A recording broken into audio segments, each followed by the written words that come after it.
today's journey starts in Inverness, and I'll be getting the Caledonian Sleeper from the north-east of Scotland all the way down to London Euston. It's approaching 8 o'clock, I'll be allowed to get on the train soon, so let's go. I've just got into my room, which is cosy, but nice and clean. So there's the 2 beds, lower bunk, upper bunk. There's a sink and some towels. And I think my favourite thing is that there is tartan everywhere. I've gone for the standard room, which is about $280. So it is a lot more expensive than flying. The equivalent flight will cost about $70 to $80.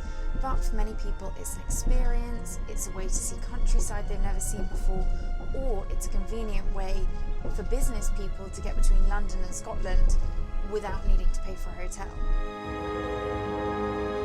This is part of a much bigger picture of sleeper trains really seeing a resurgence across Europe.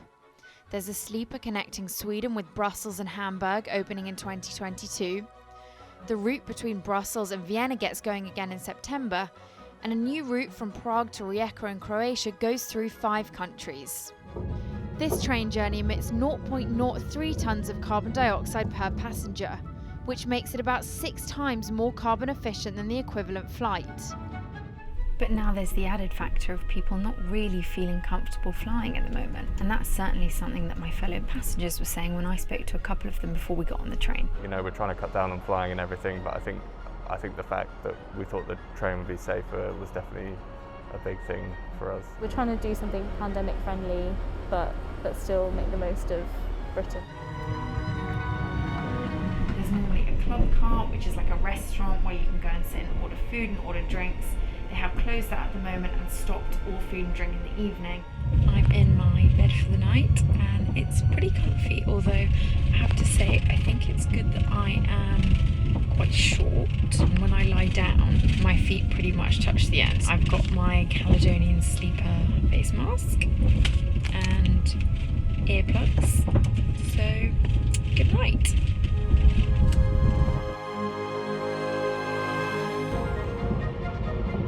It's about 6 o'clock in the morning and I've just woken up. I slept pretty well. It was a little bit bumpy at times, but definitely comfortable. So now I'm going to get ready and wait for my breakfast.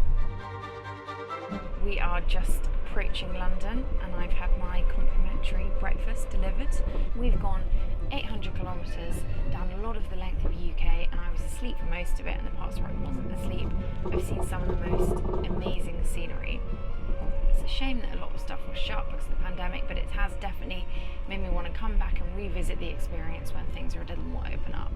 And if all of these plans around Europe come to fruition, the sleeper train is something we're going to be seeing a lot more of, and hopefully ending up in slightly more exotic locations.